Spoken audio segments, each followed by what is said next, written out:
رمضان کا اصل میں جو پروگرام ہے، میں پہلے ذرا تمہیداً عرض کر دوں، یہ ہم صرف واقف ہیں روزہ دن کا اور رات کو 1 گھنٹے کی تراویح۔ یہ بہت بڑا مغالطہ ہے، بہت بڑا مغالطہ ہے، بہت بڑا مغالطہ ہے۔ روز اصل میں رمضان کا پروگرام کیا ہے؟ دن بھر کا روزہ اور رات کے اکثر حصے کو قرآن کے ساتھ لے کر جاگنا۔ لیکن حکمت خداوندی نے پہلے حصے کو تو فرض کیا ہے، دوسرے کو فرض نہیں کیا، اس کو ترغیب اور تشویق پر چھوڑ دیا ہے۔ لیکن اس کی جو اہمیت ہے میں چاہتا ہوں کہ پہلے اچھی طرح اس کو سمجھ لیں آپ۔ دیکھیے پہلی حدیث اس میں ہے ان سلمان الفارسی رضی اللہ تعالی عنہ قال خطبنا رسول اللہ صلی اللہ علیہ وسلم فی آخر یوم من شعبان۔ حضرت سلمان فارسی سے مروی ہے، انہوں نے فرمایا کہ خطبہ ارشاد فرمایا ہمیں اللہ کے رسول نے صلی اللہ علیہ وسلم شعبان کے آخری دن۔ فقال، آپ نے ارشاد فرمایا، یہ خطبہ طویل ہے، میں نے صرف شروع کے چند جملے یہاں نقل کیے ہیں۔ یا ایھا الناس قد اظلکم شہر عظیم، اے لوگوں تم پر ایک بہت عظمتوں والا مہینہ سایہ فگن ہو گیا ہے۔ دیکھیے سایہ فگن سے وہ انگریزی کا محاورہ آپ کے ذہن میں آنا چاہیے، coming events cast their shadows before. ابھی رمضان شروع نہیں ہوا ہے، شعبان کا آخری دن ہے، تو وہ کمنگ ایونٹ جو ہے رمضان مبارک، اس کا سایہ آ گیا ہے تم پر، اس لیے حضور نے وہ لفظ استعمال کیا قد اظلکم، ظلال کہتے سائے کو، قد اظلکم شہر عظیم، بڑی عظمت والا مہینہ ہے، شہر مبارک، بہت برکت والا مہینہ ہے، شہر فیہ لیلۃ خیر من الف شہر، اس میں ایک رات وہ بھی ہے، وہ مہینہ جس میں ایک رات وہ بھی ہے جو 1000 مہینوں سے افضل ہے۔ انا انزلناہ فی لیلۃ القدر وما ادراک ما لیلۃ القدر لیلۃ القدر خیر من الف شہر۔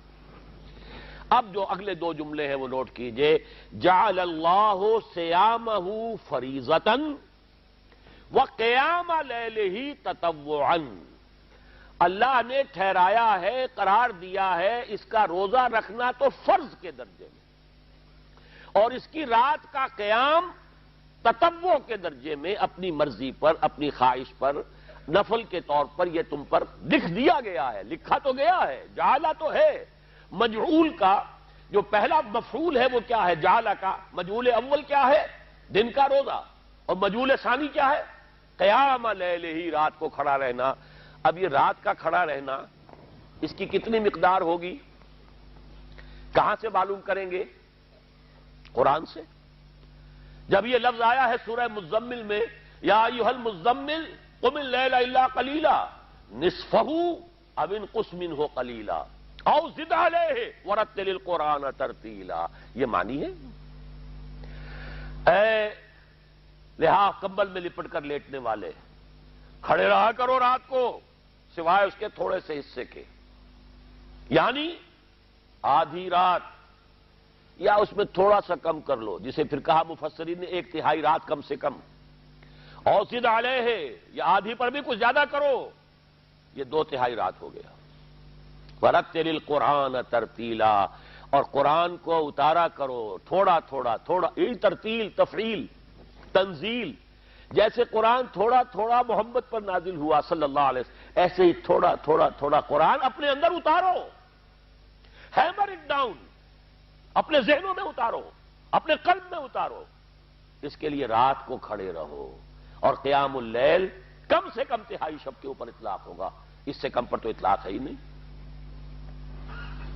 اگلی حدیث پڑھیے، اور یہ ہے جو عام طور پر ہر مسجد میں بھی آج کل خوب یہ گونج رہی ہوگی، حدیث بیان ہوتی ہے، اس لیے کہ بخاری اور مسلم دونوں میں موجود ہے، متفق علیہ روایت ہے، اس سے اونچا تو درجہ سند کے اعتبار سے تو حدیث کا کوئی اور درجہ اس سے اونچا ہے نہیں۔ عن ابی ہریرہ رضی اللہ عنہ قال قال رسول اللہ صلی اللہ علیہ وسلم، حضرت ابو ہریرہ سے روایت ہے، آپ نے فرمایا کہ حضور نے ارشاد فرمایا، من صام رمضان ایمانا واحتسابا غفر له ما تقدم من ذنبه، جس نے روزہ رکھا رمضان مبارک کے دوران اللہ پر یقین رکھتے ہوئے اور اس سے اجر و ثواب کے حاصل ہونے کی امید میں، اس کے تمام پچھلے گناہ معاف ہو جاتے ہیں۔ ومن قام رمضان ایمانا واحتسابا غفر له ما تقدم من ذنبه، اور جو کھڑا رہا رمضان کے دوران، کھڑا رہا ہے، جیسے ساما، میں نے شروع میں آپ سے عرض کر دیا تھا، یہ مصدر ساما یصوم صومن، قام یقوم قیاما، ومن قام رمضان، جو کھڑا رہا رمضان کے دوران، پورے رمضان کے دوران کھڑا رہا، ایمان و احتسابا کی شرط پھر وہی ہے، غفر له ما تقدم من ذنبه، وہی اجر اس کا بھی ہے، ومن قام لیلۃ القدر ایمانا واحتسابا غفر له ما تقدم من ذنبه، اور جو خاص طور پر لیلۃ القدر میں کھڑا رہا ایمان اور احتساب کے ساتھ، اس کے بھی پچھلے گناہ معاف ہو گئے۔ اب یہ قامہ اور سامہ جیسے آ رہا ہے ایک دوسرے کے ساتھ پیرلل ہو کر، اس کو نوٹ کر لیجیے، من سامہ رمضانہ من قامہ رمضانہ، کیا یہ 1 گھنٹے کی تراویح جو ہے اس پر پوری اترتی ہے؟ کہ نسبت خاک رابع عالم پاک، کوئی اس میں ریشو پروپورشن جڑتی نہیں۔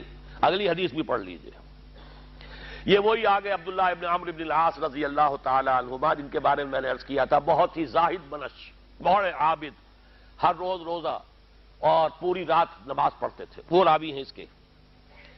عن عبداللہ ابن عمرو رضی اللہ عنہما ان رسول اللہ صلی اللہ علیہ وسلم قال الصیام والقرآن یشفعان للعبد، روزہ اور قرآن دونوں بندے کے حق میں شفاعت کریں گے۔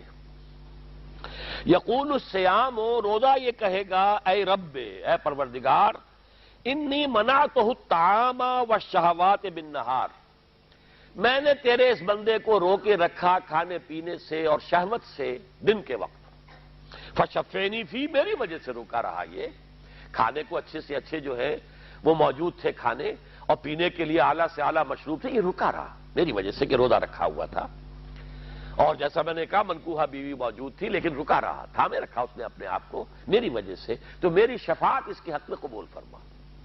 وَيَقُولُ الْقُرْآنُ، اور قرآن یہ کہے گا، مَنَعْتُهُ النَّوْمَ بِاللَّيْلِ، میں نے اسے روکا رکھا رات کو سونے سے، فَشَفِّعْنِي فِيهِ، تو پروردگار میری شفاعت اس کے حق میں قبول فرما، فَيُشَفَّعَانِ، تو ان دونوں کی شفاعت قبول کی جائے گی۔ سوال یہ ہے کہ کیا روزہ 1 گھنٹے کا یا 2 گھنٹے کا ہے؟ تو یہ قیام جو ہے یہ 1 گھنٹے کا کیسے ہو گیا؟ تو میں نے پہلے کوسچن مارک آپ کے ذہن میں کھڑا کر دیا، اب جواب سنیے اس کا۔ جواب یہ ہے کہ اس کو اللہ تعالیٰ کی حکمت یہ تھی کہ اسے فرض نہ کیا جائے، اس کو معلوم ہے، عالمان سیکون منکم مرضی وآخرون یضربون فی الارض یبتغون من فضل اللہ وآخرون، اللہ کے علم میں ہے میرے کچھ بندے ہوں گے بیچارے غریب مزدور، دن بھر مشقت کریں گے، محنت کریں گے، وہ روزہ ہی رکھ لیں، بہت بڑی بات ہے، بہت بڑی بات ہے۔ وہ رات بھر کا قیام کیسے کریں گے؟ 2/3 رات کیسے کھڑے رہیں گے؟ آدھی شب کیسے ممکن ہے؟ لہذا فرض نہیں کیا، حضور نے بھی فرض نہیں کیا، نہ اس کو آپ نے لازم کیا، نہ اس کے لیے وہ زوردار جو لوگوں سے کہا کہ ضرور پڑھو، چھوڑ دیا پڑھو، اور سب لوگ پڑھتے تھے اپنے طور پر۔ اب یہ کہ کوئی آدھی رات کھڑا ہے، کوئی 1/3 رات ہے، کوئی پوری رات ہے، تھے اللہ کے بندے۔ لیکن 3 دن حضور نے یہ باجماعت نماز پڑھا دی، لیکن پڑھائی ہے وہ تہجد کے وقت، یعنی لوگ رات کے وقت جو بھی ہے کھڑے ہیں، جاگ رہے ہیں، قرآن پڑھ رہے ہیں، لیکن یہ کہ خاص تہجد کے وقت آپ اپنے حجرے سے برآمد ہوئے تو لوگ جمع ہو گئے، آپ کے گرد جمع ہو گئے۔ آپ نے 3 دن یہ 8 رکعتیں جو تہجد کی حضور کی ہوتی تھی، وہ آپ نے 8 رکعتیں پڑھائیں باجماعت، لیکن وہ وقت تہجد کا تھا، یہ نوٹ کر لیجیے۔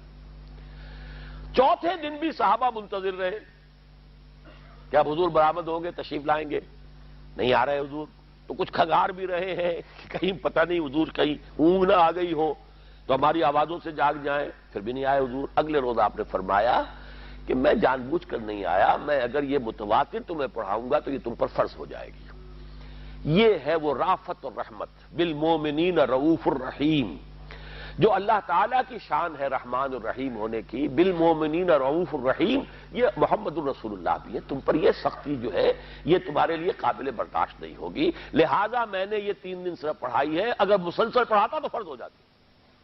یہاں تک تو ہے حکمت نبوی کا معاملہ، اب آیا حکمت صحابی یا حکمت خلیفہ راشد۔ یہی معاملہ رہا حضور کی حیات طیبہ کے دوران، یہی حضرت ابوبکر رضی اللہ تعالیٰ عنہ کی خلافت کے دوران، یہی حضرت عمر کا بھی ابتدائی دور۔ لیکن دور خلافت عمر فاروق کے دوران یہ واقعہ آیا کہ حضرت عمر داخل ہوئے مسجد میں، دیکھا رات کے وقت ابھی کوئی باجماعت تراویح کا کوئی انتظام نہیں تھا. آپ نے دیکھا کچھ لوگ مسجد کے اس کونے میں کھڑے ہیں، ایک حافظ ہے، ساتھ تو حافظ نہیں ہوتے تھے نا، تو کوئی حافظ ادھر، انہوں نے 5 6 7 8 آدمیوں نے کسی حافظ سے گزارش کی، وہ انہیں قرآن سنا رہا ہے، وہ کھڑے سن رہے ہیں. کوئی دوسرے کونے میں ایک جم گھٹا ہے، کوئی تیسری طرف ہے، کہیں ہے، تولیوں کے اندر لوگ جو ہے وہ قیام اللیل کا حق ادا کر رہے ہیں. آپ نے فرمایا کیا ہی بہتر ہو کہ یہ سب جمع ہو جائیں ایک امام کے پیچھے، اور پھر یہ کہ اسے عشاء کے ساتھ متصل رکھ دے، تاکہ جس کو کہتے ہیں عربی میں ما لا یترک کلہ لا یترک کلہ، اگر کوئی شے کل کی کل حاصل نہیں ہو سکتی تو کوئی شخص بھی مسلمان بالکل محروم نہ رہ جائے، کم سے کم یہ 20 رکعت تراویح تو پڑھے اور قرآن سن لے، تاکہ کسی نہ کسی درجے میں تو اس کا بھی حصہ ہو جائے اس کی برکات میں سے. یہ ہے حکمت حضرت عمر فاروق کے فیصلے کی.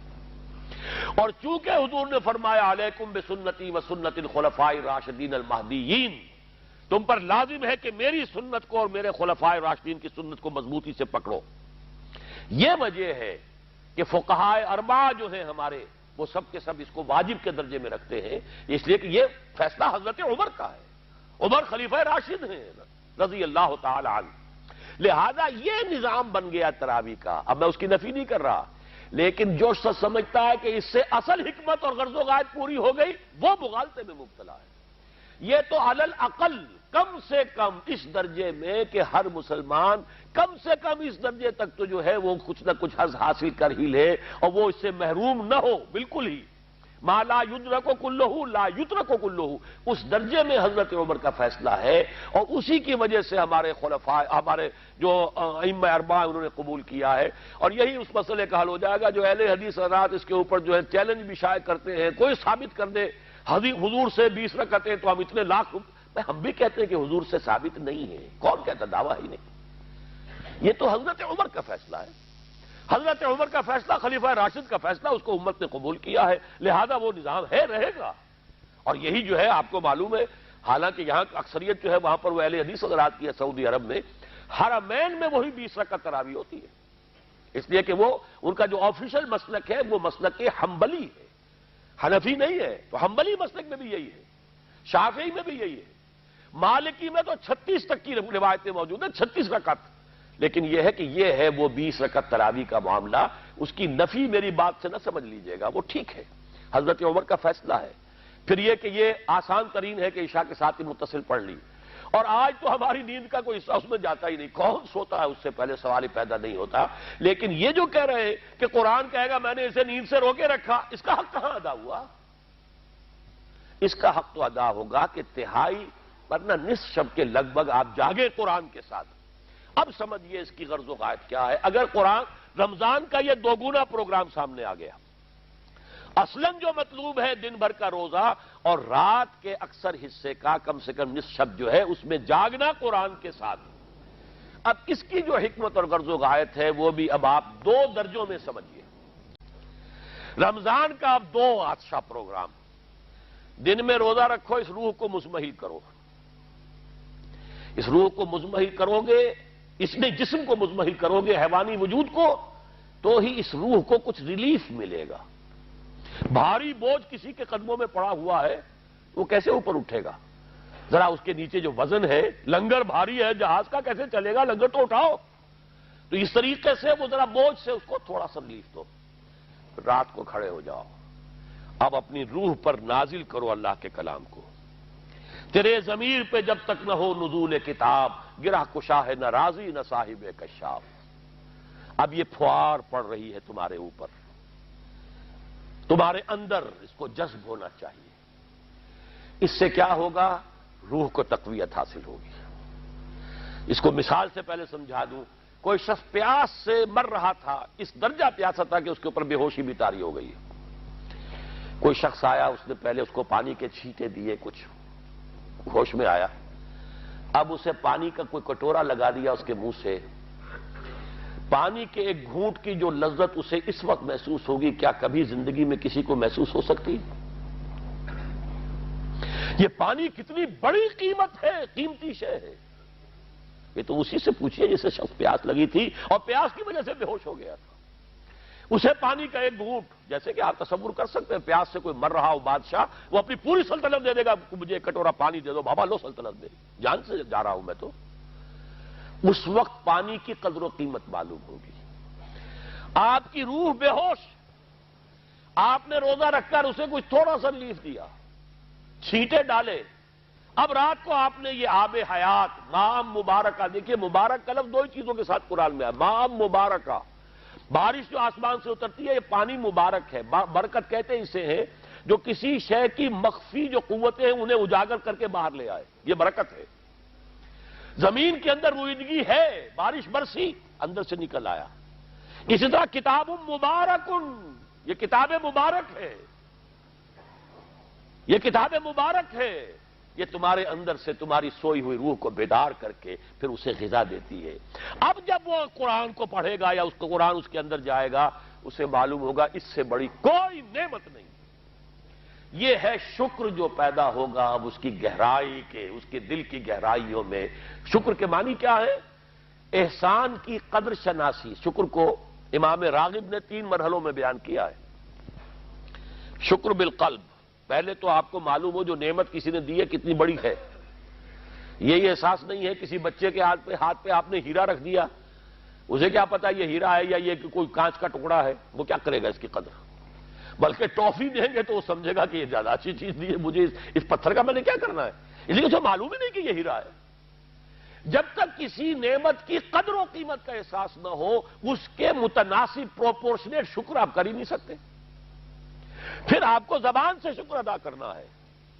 الحمدللہ الذی انزل علی عبدہ الکتاب، یہ زبان سے شکر ادا کیجیے۔ پھر اس کا شکر کا حق ادا کرنا ہے، اس نعمت کو استعمال کرنا ہے۔ اگر نعمت لا کے رکھ دی تو بھی یہ ناشکری ہے۔ کسی بچے کو لا کر کسی اس کے والد نے کتاب دی بڑی عمدہ، اور وہ بڑا مہذب بچہ ہے، تھینکس ڈیڈ یا ڈیڈی، اس نے شکریہ ادا کر دیا، پھر کتاب جا کے جو رکھی کبھی کھول کے دیکھا ہی نہیں، تو ناشکری کر رہا ہے یا شکر کر رہا ہے؟ زبان سے تو شکر ادا کیا تھا تو ناشکری کر رہا ہے، لاقدری کر رہا ہے، اس نے اس کو پڑھا ہی نہیں۔ قرآن کا شکر کیا ہوگا؟ وہ میرا کتابچہ جو ہے مسلمانوں پر قرآن مجید کے حقوق، اگر وہ سمجھیں گے، جو کہ میری اس پوری دعوت قرآنی کی جڑ اور بنیاد ہے۔ 2 چھوٹے چھوٹے کتابچے، ایک 67 میں لکھا تھا، اسلام کی نشت ثانیہ کرنے کا اصل کام، یہ اسلام کی ریوائول کیسے ہوگی، اس کی شرط لازم کیا ہے، اصل کام کیا ہے۔ ہم نعرے لگانے پر آ گئے ہیں، جلوس نکالنے پر آ گئے ہیں، ہم یہ کر رہے ہیں، ہم وہ کر رہے ہیں، تلواریں بھی اٹھا لی ہیں، گولیاں بھی کھا رہے ہیں، جانیں بھی دے رہے ہیں، اصل کام نہیں کر رہے۔ وہ اصل کام کیا ہے؟ یہ سن 67 کی میری تحریر ہے، اسلام کی نشت ثانیہ کرنے کا اصل کام۔ اور پھر سن 68 کی میری 2 تقریریں تھیں جب میں نے جمعے کا خود خطاب کیا تھا مسجد خضرہ سمن آباد میں، مسلمانوں پر قرآن مجید کے حقوق۔ اس کو مانو جیسے کہ ماننے کا حق ہے، اس کو پڑھو جیسے کہ پڑھنے کا حق ہے، اس کو سمجھو جیسے کہ سمجھنے کا حق ہے، اس پر عمل کرو جیسے کہ عمل کا حق ہے، اور اسے 4 دانگے عالم میں پھیلاؤ۔ یہ تمہارے پاس امانت ہے محمد الرسول اللہ صلی اللہ علیہ وسلم کی۔ بلغوا عنی ولو آیۃ، پہنچاؤ میری جانب سے ایک ہی آیت پہنچاؤ۔ کس نے فرمایا؟ محمد الرسول اللہ نے۔ مفشو ہو، عام کرو، اسے پھیلاؤ۔ 5 حقوق ہیں مسلمان پر، لیکن یہ سارے حقوق کب ادا ہوں گے؟ جب قرآن کی نعمت کی قدر ہو جائے گی، معلوم ہو کہ یہ کوہ نور ہیرا ہے، یہ کوئی کانچ کا ٹکڑا نہیں ہے، کوہ نور ہیرا ہے، تب معلوم ہوگا اس کی کتنی حفاظت آپ کریں گے، جس نے دیا ہے اس کا کتنا شکر ادا کریں گے، پھر یہ کہ اسے کیسے سنبھال کر رکھیں گے۔ لیکن یہ کہ اگر قرآن کا شکر ہی نہیں ہے، قرآن کی نعمت کا احساس ہی نہیں، ہوا خیر مما یجمعون، یا ایھا الناس قد جاءتکم موعظۃ من ربکم وشفاء لما فی الصدور وہدی وبشریٰ للمؤمنین، ہدی ورحمۃ للمؤمنین، قل بفضل اللہ وبرحمتہ فبذلک فلیفرحوا ھو خیر مما یجمعون۔ دنیا میں انسان جو کچھ جمع کرتا ہے، جائیداد، مال، دولت، ہیرے جواہرات، زیورات، اور کوئی اینٹیکس، کوئی جو ہے وہ ڈیکوریشن پیسز، جو کچھ، ان سب سے زیادہ قیمتی شے یہ قرآن ہے۔ لیکن اس کا احساس کب ہوگا؟ جب روح بیدار ہو جائے گی، جب وہ چکھے گی قرآن کو، جس کو میں کہا کرتا ہوں کہ ایمان حقیقی کیسے حاصل ہوتا ہے قرآن سے؟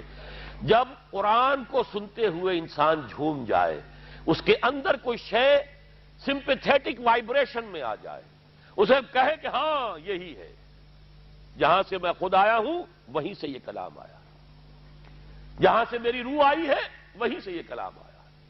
اب یقین پیدا ہوا۔ اس کو اقبال نے کہا ہے باطنی تجربہ۔ ایک تجربہ وہ ہے جو ہم دیکھ رہے ہیں، آنکھوں سے سن رہے ہیں، کانوں سے چھو رہے ہیں، اپنے ہاتھ سے سونگھ رہے ہیں، ناک سے، اور ٹیسٹ کر رہے ہیں اپنے جو ٹیسٹ بڈز ہیں منہ کے، یہ ہمارا ایکسٹرنل ایکسپیرینس ہے۔ لیکن ایک انٹرنل ایکسپیرینس ہے۔ ساری جو بحث اٹھائی ہے علامہ اقبال نے ریکنسٹرکشن پر، اس کا بنیادی نقطہ یہ ہے کہ انٹرنل ایکسپیرینس بھی اس ایکسٹرنل ایکسپیرینس کی طرح بلکہ اس سے زیادہ بڑھ کر قابل اعتماد ہے۔ یہ ہے انٹرنل ایکسپیرینس۔ لعلکم تشکرون، تو یہ تو پہلی منزل طے ہوئی ہے ابھی صوم رمضان، صیام و قیام رمضان کا پہلا حاصل کیا ہوگا؟ وَلَعَلَّكُمْ تَشْكُرُونَ، تاکہ تم اس قرآن کی عظمت سے واقف ہو جاؤ، تاکہ تمہیں اس پر اس کی جو وقت ہے، قدر و قیمت ہے، اس کا انکشاف ہو جائے۔ اب اگلا مرحلہ آئے گا۔ اب یہ روح کچھ توانا ہو کر، کچھ ہوش میں آ کر کدھر اس کی توجہ ہوگی؟ کل شیء یرجع الی اصلہ، ہر شے اپنی اصل جڑ کی طرف رجوع کرتی ہے۔ ہمارا حیوانی وجود زمین کی طرف جاتا ہے۔ یہ سورہ اعراف میں جو کہا بلعام بن باورہ کے بارے میں، وَلَكِنَّهُ أَخْلَدَ إِلَى الْأَرْضِ، زمینی خواہشات ہی کے چکر میں آپ ہیں تو گویا کہ آپ زمین میں دھسے جا رہے ہیں۔ روح بیدار ہوگی تو کدھر متوجہ ہوگی؟ اپنے مرکز کی طرف مائل پرواز تھا حسن۔ بڑا پیارا مصرع ہے، اگلا مصرع میں نہیں پڑھتا، لیکن یہ کہ یہ اپنے مرکز کی طرف، اپنے منبع اور سرچشمے کی طرف، کہاں سے آئی یہ روح؟ امر ربی، یہ ادھر متوجہ ہوگی۔ ہم پڑھا کرتے تھے اپنے ہائی اسکول کے زمانے میں، تو جو صبح پریئرز ہوتی تھی اس میں خاص نظم تھی، مجھے یہ معلوم نہیں شاعر کون ہے۔ مجھ کو ہے تیری جستجو، مجھ کو تیری تلاش ہے، خالق میرے کہاں ہے تو، مجھ کو تیری تلاش ہے۔ اب آپ دیکھیے پورے مذاہب کی تاریخ میں انسان کہاں کہاں گیا ہے خدا کو ڈھونڈنے کے لیے۔ کوئی برف پوش چوٹیوں کے اوپر جو ہے تپسیا میں لگا ہوا ہے، کیوں؟ رب کا قرب حاصل کرنے کے لیے نا، پرماتما سے لو لگانے کے لیے۔ وہ غاروں میں ہے، تپسیا اور ریاضتیں کر رہا ہے، کوئی صحراؤں میں گیا ہے، گوتم بدھ کہاں کہاں گیا ہے، کہاں کہاں گیا ہے، کچھ آپ کو اندازہ ہی نہیں۔ انسان اس کے اندر کوئی شے ہے جو کسی کو تلاش کر رہی ہے۔ میرے اندر ہی وہ شے بھی ہے جو مجھ سے کہتی ہے کہ کچھ کھانا ڈالو اس منہ کے اندر، اس پیٹ میں ڈالو، ہے وہ بھی میرے اندر شے۔ ان لنفسک علیک حقا، یقیناً تمہارے نفس کا بھی تم پر حق ہے۔ میرے اندر ہی کوئی شے ہے جو کچھ اور شے چاہتی ہے، کچھ اور چیز کی متلاشی ہے، وہ کسی اور شے کے عشق میں ہے۔ یہ دوسری بات ہے، اسے ہم نے سلا رکھا ہے، لوریاں دے دے کے تھپک تھپک کر، ہم تو اپنے جسم کی طرف متوجہ ہیں، لہذا ہمیں وہ پیاس محسوس ہی نہیں ہوتی کہ یہ بھی واقعی میرے اندر کوئی پیاس ہے۔ روح بیدار ہوگی تو وہ پیاس جو اس کے اندر اب پیدا ہوئی ہے وہ کدھر متوجہ ہوگی؟ اپنے پروردگار کی طرف۔ یہ ربط ہے اگلی آیت کا، آپ پڑھیے وَإِذَا سَأَلَكَ عِبَادِي عَنِّي فَإِنِّي قَرِيبٌ۔ جب یہ روح بیدار ہو کر اپنے مرکز کی طرف متوجہ ہوگی، اپنے منبع اور سرچشمے کی طرف متوجہ ہوگی، اپنے مبدا کی طرف متوجہ ہوگی، تو اے میرے نبی صلی اللہ علیہ وسلم، جب میرے بندے آپ سے میرے بارے میں پوچھیں، فَإِنِّي قَرِيب، انہیں بتا دیجئے میں قریب ہی ہوں، کہیں دور نہیں ہوں۔ اس کی رگے جاں سے بھی زیادہ قریب ہے۔ ہم قریب ہیں، جب چاہو ہمیں پکارو، جب چاہو دعا کرو، جب چاہو باریابی حاصل کر لو۔ ہم تو مائل میں کرم ہے، کوئی سائل ہی نہیں۔ ہم تو ہر روز رات کے آخری گھڑیوں میں سمائے دنیا تک نزول فرماتے ہیں، اور ہماری طرف سے پکارنے والا پکارتا ہے حل من مستغفر فاغفر لہ، ہے کوئی استغفار کرنے والا کہ میں اسے بخش دوں؟ ہے کوئی مانگنے والا حل من سائل فاعطیہ، ہے کوئی مانگنے والا جسے میں دوں؟ تم سوئے ہوتے ہو، ہم تو غافل نہیں، تم غافل ہو۔ متوجہ تو ہو، آؤ تو صحیح ہماری طرف۔ حدیث قدسی میں آیا ہے میرا بندہ میری طرف چل کر آتا ہے، میں دوڑ کر آتا ہوں۔ وہ بارش بھراتا ہے، میں ہاتھ بھراتا ہوں۔ میرا بندہ میرا ذکر اپنے دل میں کرتا ہے، میں اپنے جی میں اس کا ذکر کرتا ہوں، یاد کرتا ہوں اسے۔ اور میرا بندہ اگر کسی محفل میں میرا ذکر کرتا ہے، میں اس سے بہت اعلیٰ محفل میں اس کا ذکر کرتا ہوں، ملائے اعلیٰ کی محفل میں ذکر کرتا ہوں۔ یہ حدیث کے الفاظ ہیں کہ نہیں؟ تو تم غافل ہو بھائی ہم سے، ہم تو غافل نہیں۔ اغیب و ذو اللطائف لا یغیب وارجوہ رجال لا یخیب، میں غائب ہو جاتا ہوں، وہ تو غائب ہونے والی ہستی ہی نہیں ہے، ہر آن موجود، ہوا معکم اینما کنتم۔ وَإِذَا سَأَلَكَ عِبَادِي عَنِّي فَإِنِّي قَرِيبٌ أُجِيبُ دَعْوَةَ الدَّاعِ إِذَا دَعَانِ فَلْيَسْتَجِيبُوا لِي۔ لیکن اب آئی بات اصل، یہ دو طرفہ بات ہوگی، مجھ سے دعا کرو، کسی وقت کی پابندی نہیں، کسی جگہ کی پابندی نہیں، ناپاکی کی حالت میں ہو تب بھی دعا کر سکتے ہو، میری کتاب کو ہاتھ مت لگانا، مجھ سے دعا کر سکتے ہو، دعا میں کوئی پابندی نہیں، لیٹے مانگو، بیٹھے مانگو، ناپاکی میں مانگو، پاکی میں مانگو، جب چاہو مانگو مجھ سے، دعا میں کوئی خدغن نہیں۔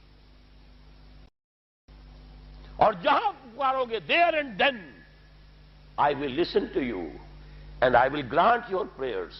اجیبو جو ہے، اجیبو دونوں معنی، جواب دینا اور قبول کرنا، اجابت استجابت دونوں کا ایک ہی مفہوم ہے، جواب دینا اور قبول کرنا۔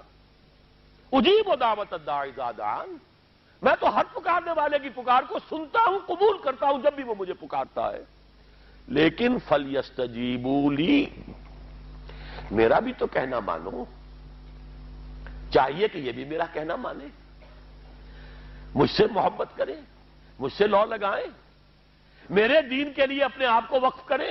ان صلاتی و نسکی و محیای و مماتی للہ رب العالمین، میرے باغیوں کے خلاف بغاوت کریں، میرے دین کا جھنڈا اونچا کریں۔ یہ سارے احکام ہے کہ یہ قرآن میں، قاتلوہم، جیسا کہ میں نے آپ کو بتایا اگلے ہی رکوع میں قتال کا حکم آ رہا ہے۔ اب وہ گھوڑوں کو روزہ رکھواتے تھے، بتا دیا یہ روزہ تمہیں کس لیے رکھوایا جا رہا ہے، اگلے ہی رکوع کے اندر حکم ہے، قاتلوا فی سبیل اللہ الذین یقاتلونکم وقاتلوہم حتی لا تکون فتنۃ ویکون الدین للہ، اللہ کے لیے دین ہو جائے، پورا کا پورا نظام اللہ کے تابع آ جائے، اس کے لیے پہلے دعوت دو، محنت کرو، جد و جہد کرو، اس دعوت کے نتیجے میں جمعیت فراہم کرو، جب جمعیت اتنی ہو جائے کہ پھر اس باطل نظام کے خلاف بغاوت کر سکو تو کرو بغاوت، اگر باطل نظام کے خلاف بغاوت نہیں کرتے ہو تو پھر ہم سے بغاوت ہے تمہاری، پہلے ذہنی بغاوت ہے، آپ ڈس اون کیجئے ذہنی اعتبار سے، نفسیاتی اعتبار سے، میں اس نظام کو نہیں اون کرتا، ریکنسائل نہ کیجئے اس کے ساتھ، کوئی تعاون نہ کیجئے اس کے ساتھ، کوئی چاکری اور ملازمت نہ کیجئے اس کی، تن من دھن لگائیے اس نظام کو بدلنے کے لیے، چاہے ابھی وہ دعوت کے مرحلے میں ہے، لوگوں کو تیار کیا جا رہا ہے، تربیت دی جا رہی ہے، تزکیہ کیا جا رہا ہے، لیکن ہدف کیا ہے؟ تاکہ اللہ کا دین غالب۔ فَلْيَسْتَجِيبُوا لِي، میرا بھی تو کہنا سنیں اور مانیں، میں جہاد کا حکم دیتا ہوں تو جہاد کریں، میں اقامت دین کا حکم دیتا ہوں اقیم الدین تو اس کے لیے کھڑے ہو جائیں، میں قتال کا حکم دوں تو قتال کریں۔ فَلْيَسْتَجِيبُوا لِي وَلْيُؤْمِنُوا بِي، اور مجھ پر ہی اپنا ایمان پختہ رکھیں، توکل کریں تو مجھ پر کریں، محبت کریں تو مجھ سے کریں، راضی رہے تو میری تقدیر پر راضی رہے، توکل ہو، راضی برضائے رب ہو، اطاعت ہو، جب تک یہ ساری چیزیں اللہ کے لیے نہ ہو جائیں۔ والذین آمنوا اشد حبا للہ، اصل میں تو مومن وہ ہوتے ہیں جو سب سے بڑھ کر شدید ترین محبت اللہ سے کرتے ہیں۔ قل ان کان آباؤکم وابناؤکم واخوانکم وازواجکم وعشیرتکم واموال اقترفتموها وتجارۃ تخشون کسادها ومساکن ترضونها احب الیکم من اللہ ورسولہ وجہاد فی سبیلہ فتربصوا حتی یاتی اللہ بامرہ واللہ لا یہدی القوم الفاسقین۔ اے نبی ان سے کہہ دیجئے اگر تمہیں اپنے باپ، اپنے بیٹے، اپنے بھائی، اپنے اسپاؤسز، بیوی کے لیے شوہر، شوہر کے لیے بیوی، اور رشتہ دار، اور تمہارے وہ مال جو تم نے بڑی محنت سے جمع کیے ہیں، تمہارے وہ کاروبار جن کا تمہیں اندیشہ ہوتا ہے کہ کساد بازاری نہ ہو جائے، کہیں پر جو ہے ریسیشن نہ آ جائے، اور تمہارے وہ مکان اور محلات جو تم نے بنائے ہیں، اگر یہ 8 چیزیں محبوب تر ہیں اللہ سے اور اس کے رسول سے اور اس کی راہ میں جنگ کرنے سے، جہاد سے، تو جاؤ دفع ہو جاؤ، بیٹھو وہاں، یہاں تک کہ ہم اپنا فیصلہ سنا دیں۔ اور اللہ ایسے فاسقوں کو، ایسے ناہنجاروں کو ہدایت نہیں دیتا۔ یہ ہے قرآن، آیت نمبر 24 سورہ توبہ۔ فَلْيَسْتَجِيبُوا لِي وَلْيُؤْمِنُوا بِي لَعَلَّهُمْ يَرْشُدُونَ۔ اب وہ لفظ آ گیا رشد۔ دیکھیے پہلے آیا تھا لعلکم تتقون، روزہ، مجرد روزہ تقوی پیدا کر دے گا، ضبط نفس، اور ضبط نفس بھی وہ جو حکم خداوندی کا تابع ہے۔ یہ روزے کی ریاضت ہے، روزے کی ریاضت کا حاصل ہے۔ رمضان کے روزے کے ساتھ قیام اللیل کا دو گنا پروگرام، دن میں روزہ، رات کا قیام قرآن کے ساتھ۔ اس کا پہلا نتیجہ کیا ہے؟ لعلکم تشکرون، تاکہ قرآن کی عظمت منکشف ہو جائے، قرآن کی قدر و قیمت سے تم آگاہ ہو جاؤ، تمہیں معلوم ہو جائے کتنی بڑی دولت ہے جو اللہ نے دی ہے۔ اور آخری بات یہ، جب تمہاری روح بیدار ہو جائے گی، اپنے مالک کے ساتھ ہم کلام ہوگی، اسی کا نام دعا ہے۔ دعا ہے جس کے بارے میں حضور نے فرمایا الدعاء مخ العبادہ، یہ عبادت کا جوہر ہے۔ الدعاء هو العبادہ، دعا ہی تو اصل عبادت ہے۔ یہ دعا ہی تو ہمیں میسر نہیں ہے۔ 17 رکعتیں پڑھنی ہے ہم نے عشاء کی، لیکن اللہ کے ساتھ کوئی لوگ نہیں لگی، ادھر کی ادھر کی سوچیں آ رہی ہیں۔ 17 رکعتیں پڑھی ہوں یا 7 پڑھی ہوں، 10 پڑھی ہوں، آپ کو اجر ملے گا، لیکن آپ کو دعا کی نصیب نہیں ہوئی۔ دعا کب ہوتی ہے؟ بقول اقبال، یہ جو میرے اندر ہے فائنائٹ ایگو، انائے صغیر، انا میں، یہ چھوٹی سی انا ہے، اس انائے کبیر، اس انائے کبیر کے لیے سب سے بڑی جو مظہر آیت ہے قرآن مجید میں وہ سورہ طٰہٰ کی ہے، اننی انا اللہ لا الہ الا انا، میں ہوں وہ اللہ جس کے سوا کوئی الہ نہیں، اننی انا اللہ لا الہ الا انا، یہ ہے فاعبدنی واقم الصلاۃ لذکری، یہ انائے کبیر ہے، the infinite ego، اللہ، انا اللہ، the big انا، اور یہ چھوٹی سی انا ہے، انا میں۔ جب یہ انائے صغیر انائے کبیر کے روبرو آتی ہے، ہم کلام ہوتی ہے، یہ ہے دعا۔ اگر یہ جاگی ہی نہیں، بیدار ہوئی ہی نہیں، ہم کلام ہوئی ہی نہیں، تو وہ دعا تو حاصل نہیں ہوئی، مخ عبادت جو ہے، جوہر عبادت کا حاصل نہیں ہوا۔ ہاں ایک شکل ہے عبادت کی، مراسم عبودیت ہے، یہ اشکال ہے، رہ گئی رسم اذاں روح بلالی نہ رہی، فلسفہ رہ گیا تلقین غزالی نہ رہی، ایک شکل ہے، تم نے کر لی، اجر ملے گا، آخر وقت نکالا ہے، آپ اللہ کے سامنے کھڑے ہوئے، اجر سے محنت کا جو اجرت وہ دے گا، لازماً اس پر بھی دے گا، لیکن حقیقت صلاۃ کوئی اور شے ہے۔ اسی لیے کہا محمد الرسول اللہ نے صلی اللہ علیہ وسلم الصلاۃ معراج المومنین، اہل ایمان کے لیے یہ معراج کے درجے کی شے ہے۔ معراج میں مکالمہ ہوا تھا نا، التحیات للہ والصلوات والطیبات، یہ حضور نے فرمایا، السلام علیکہ ایھا النبی ورحمۃ اللہ وبرکاتہ، کس نے کہا؟ اللہ نے فرمایا، السلام علینا وعلی عباد اللہ الصالحین، حضور نے فرمایا اس سلامتی میں تمام اللہ کے نیک بندوں کو شامل کر رہا ہوں، سلامتی مجھ پر بھی ہو اور تمام اللہ کے نیک۔ یہ مکالمہ ہے، مخاطبہ ہے۔ جب تک یہ مکالمے اور مخاطبے کی شکل نہیں، اگر وہ انائے صغیر جاگی ہی نہیں، سوئی ہوئی ہے، بے ہوش ہے، پڑی ہوئی ہے، سسک رہی ہے یا مر چکی ہے، روح مر بھی جاتی ہے، جسم زندہ ہے، روح مر چکی ہے، جسم جان کے ساتھ زندہ ہے، حیوان انسان زندہ ہے، انسان مر چکا ہے۔ اس لیے قرآن کہتا ہے نبی یہ مردہ ہے، اموات غیر احیاء، یہ نہیں سنتے ہیں، یہ آپ کو سمجھتے ہیں آپ کے یہ بڑے غور سے سن رہے ہیں، نہیں سن رہے، یہ تو مردہ ہے، روحانی طور پر مردہ ہے، ان کی روح مر چکی ہے، یہ تو حیوان رہ گیا ہے زندہ، صرف یہ چلتے پھرتے مقبرے ہیں، یہ چلتے پھرتے تعزیے ہیں، اس کے سوا کچھ نہیں۔ یہ ابو جہل کون ہے اور ابو لہب کون ہے؟ یہ حیوان ابو جہل ہے اور حیوان ابو لہب ہے، ظاہر بات ہے کہ آنکھ تو کتے کی بھی ہے اور بلی کی بھی ہے، اور کان کتے کے بھی ہے، بلی کے بھی ہے۔ کتا بھی دیکھ کر گاڑی آ رہی ہے تو اپنے آپ کو بچاتا ہے، تم نے بچا لیا تو کون سا بڑا کمال کیا۔ وہ اندر کا انسان مر چکا ہے، یہ انسان اندر کا روحانی وجود یا مر چکا ہے، یا سسک رہا ہے، یا دبا ہوا ہے، بے ہوش ہے۔ یہ بیدار ہو اور ہم کلام ہو، افلاک سے آتا ہے نالوں کا جواب آخر، کرتے ہیں خطاب آخر، اٹھتے ہیں حجاب آخر، آتا ہے، اللہ جواب دیتا ہے۔ اجیب دعوت الداعی اذا دعان، روحانی کان کھلے ہو تو تم جواب سنو گے،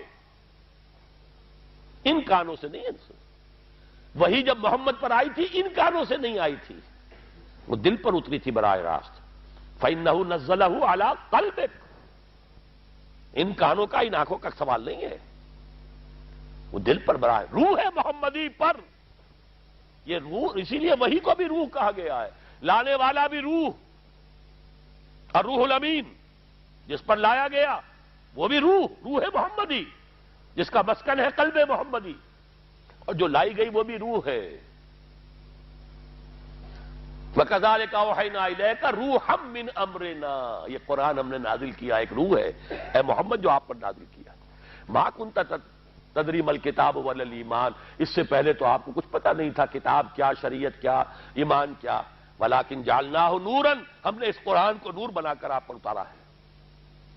یہ ہے، اس کے لیے ہے اصل رشد۔ اب آخری لفظ آیا رشد، یہ گویا کہ جو مختلف الفاظ ہیں قرآن میں، کامیاب، فائزون، اولئک هم الفائزون، ٹھیک ہے، فوز، کامیابی تک پہنچنے والا، اولئک هم المفلحون، یہ ایک اور لفظ ہے، لیکن راشدون یہ چوٹی کا لفظ ہے، اسی لیے صحابہ کے لیے آیا اولئک هم الراشدون سورہ الحجرات میں۔